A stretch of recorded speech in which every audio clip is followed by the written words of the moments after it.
How you going, guys? Welcome back to Knock Loose 4x4. In today's episode, we're going to give a full and honest review on the TC Boxes Canopy. So we're going to go through all of it, the whole ins and outs, and the whole process of buying it, and is this the right canopy for you? So let's just jump straight into it. Big apologies for not uploading in such a little while. As you can see, I've broken my hand. Came off a dirt bike a little while ago, and yeah, we're just recovering. But enough of that, let's just jump straight into the video.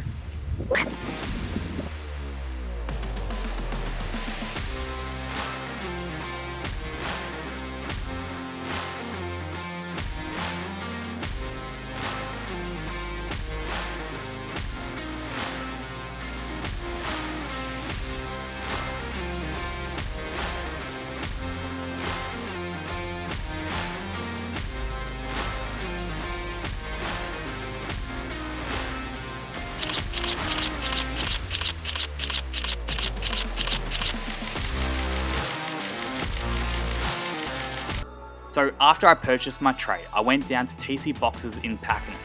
Down there you'll meet their friendly staff and browse their ripper showroom floor. They do everything from trays and canopies to trailers and all the accessories to build up your touring ute.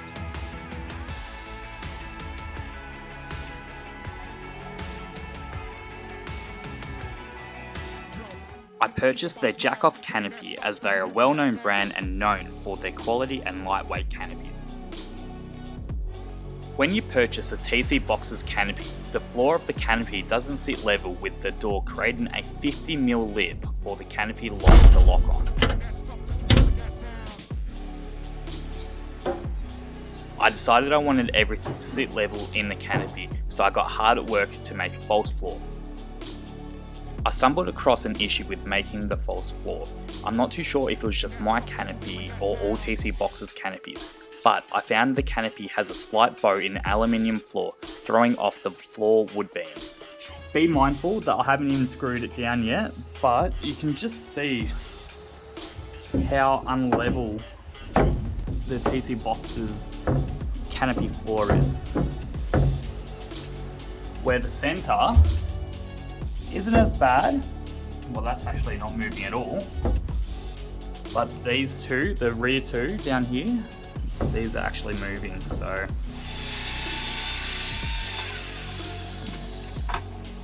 I had to change things around and modify the wood floor beams to counteract the aluminium warp floor. This process was a tad annoying, but found it necessary to make the canopy floor level. This was my first time doing this, as I've never had a tray or canopy before. It was heaps of fun to install and highly recommend anyone to give it a crack themselves. Having a jack-off canopy allows you to be way more versatile. Having the option to take off the canopy on and off the tray is amazing, but more of a gimmick in my opinion. It's a pain to align the canopy spot on, as you need to be millimeter perfect to align the 4 bolts that hold your canopy down on your tray, so make sure you keep that in mind. I found my 12mm drill bit wasn't long enough to drill through my canopy and tray, so I brought a large extension piece for my drill so I could drill through the canopy and tray in one go. I placed the canopy bolts in the 4 corners where the TC Boxes locks sit, this way they are easily accessible. I threw a bit of touch-up paint after drilling through my canopy and tray. Technically you don't need to add the touch-up paint because aluminium doesn't rust, but I had it on hand, so why not? I purchased some car carpet and installed it on the canopy's walls and roof. This helps insulate the canopy from the harsh Australian heat and keeps it cool in summer. Installing good insulation in your canopy is very important if you're going to be running a fridge as well as a dual battery systems full time. Keeping the temperature of the batteries down as low as possible is crucial if you want a good and healthy battery system. Essentially, you don't want to be overworking your batteries and you don't want too much heat radiating inside your canopy.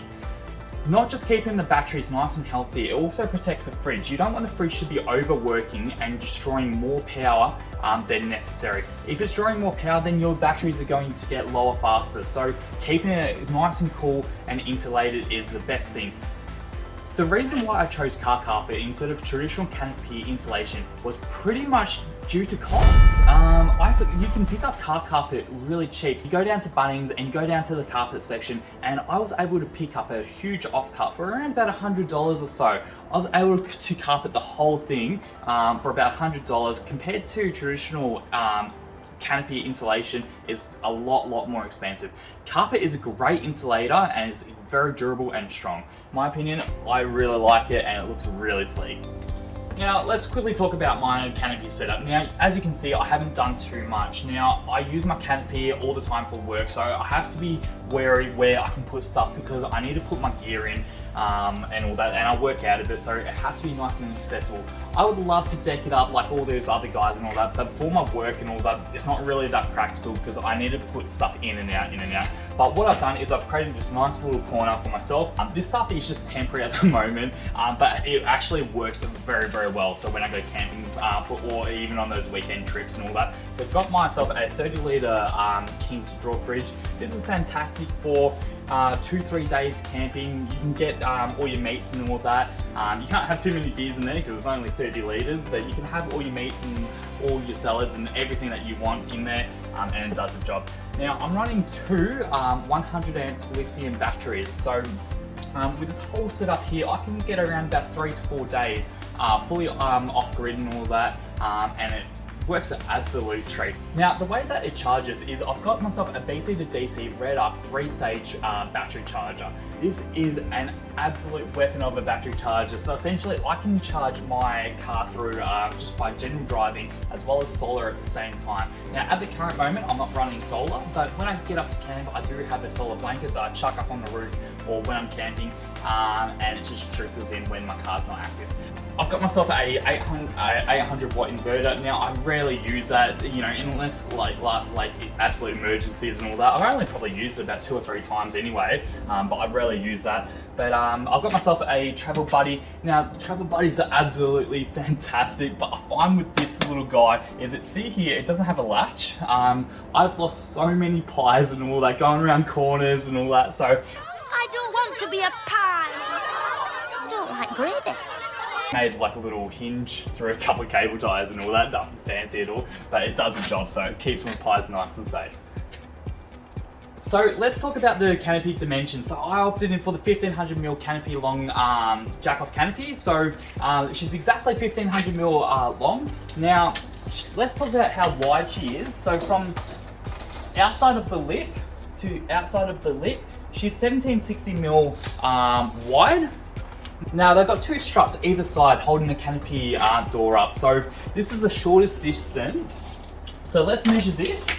So from strut to strut, she's about 1260 mil long. So make sure when you design your canopy and you start planning everything that goes inside, you take in factor of the canopy struts. Now you can't put anything near the struts, otherwise it's going to jam up and all that. Now also you can see that the King's fridge isn't flush. That's due to the canopy lock. I've allowed 40 mil of clearance to allow for my canopies to lock. So that's why you can see little grooves cutting out of my false floor. This way it allows the canopy just to lock.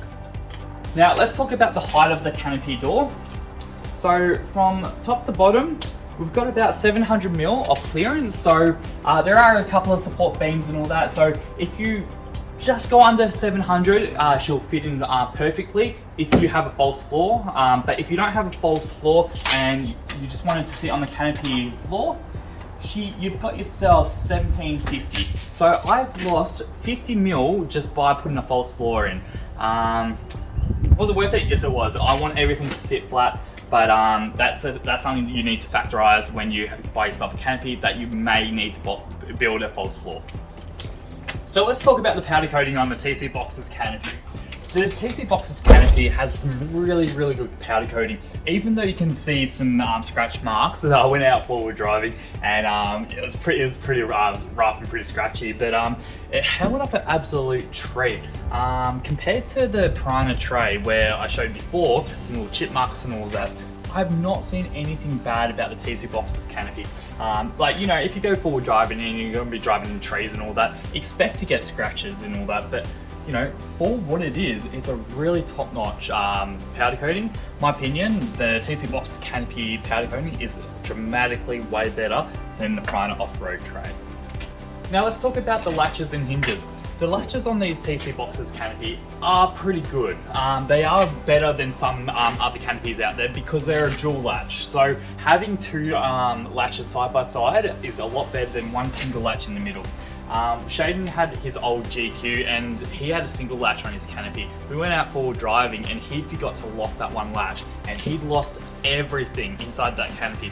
Where with me, if I lock one and forgot to lock the other, at least it's not going to fling open, or not fling open nearly as much as a single latch. So it also provides a little bit more protection because it's a lot more stronger and safer. So it takes a fair bit more just to hitch this one open because it's a double latch. When I went down to Robe, South Australia, I did have a bit of an issue where sand kept on getting inside the keys, the little keyholes and all that.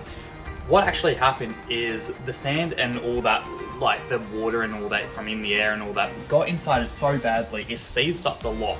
Now, because it's a brand new canopy, I was able to get on the blower and I called up TC Boxes and I told them exactly what happened and they sent me out a brand new set of locks. So I got 4 sets of locks and I installed them straight away. So the good thing with TC Boxes is the locks are really easy to replace. There's 4 screws on either side and all you need to do is take them off and essentially it pulls off this middle bracket. You slide the whole unit off and it creates a little hole, so it's easy enough to replace. So it's nice and simple, so if there are any issues with the locks and all that, it's no dramas in replacing it. Be mindful if you do like the seawater or going out beach camping and all that, because these locks did pack up on me due to the sea water in the air and all that. So that is something you do need to be mindful of. So the customer service on that side was absolutely phenomenal and I was really happy that TC Boxes was able to honour the warranty. So when you're in the market for a canopy, ask yourself, can I get replacement parts if something breaks? I paid just under $3,500 for my 1600 long canopy, and for what you get, this canopy justifies the price tag they are asking. All in all, I'm extremely happy with TC Boxes and would highly recommend this canopy to anyone. Alright, so that wraps up the video for the TC Boxes canopy. So I'm absolutely stoked with it. It's been awesome to work with TC Boxes. And just remember, this is a complete and honest review. The TC Boxes didn't ask me to make this video. And I'm absolutely wrapped with this canopy. So yeah, look, we've got some bigger and better things always coming. So stay tuned and we'll see you on the tracks real soon. Cheers, guys. Hey guys, if you like this video and like the look of my tray, watch the full Piranha off-road install and review video here.